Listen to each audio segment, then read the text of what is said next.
Thank you, Matthew.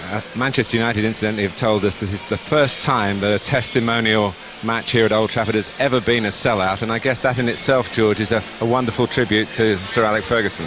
Well, I think you've heard the players and people you've spoken to already.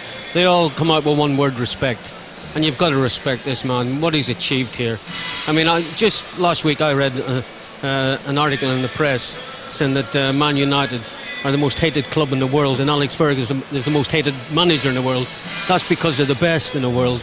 And Eric Cantona said it himself, he's the best manager he's seen and played under. And I think Alex showed it when Eric almost left and went back to France. And Fergie jumped on a plane and went and got him and explained to him. And he did this the same with Ryan Giggs when he was getting a lot of publicity, and he wrapped him up a little bit for a couple of years. He handles it amazingly. And again, Charlie Nicholas said it, he did it at Aberdeen. They won almost everything.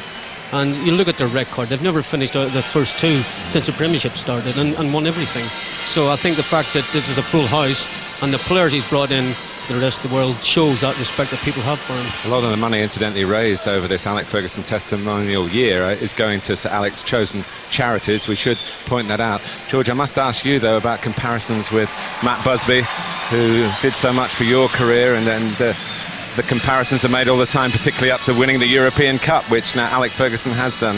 What sort of comparisons do you draw?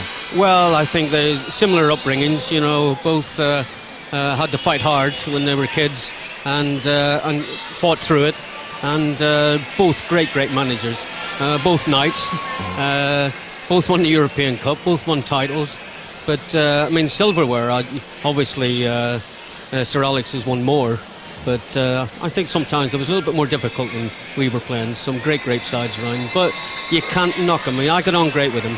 He was the first interview I ever did for Sky, and he was brilliant. We were open for about 10 minutes, and he spoke to me for about an hour. And from then on, and when I come here, and I go and have a drink in the Players' Lounge afterwards, he's always the first person in to say hello. So I think the World Bank is brilliant.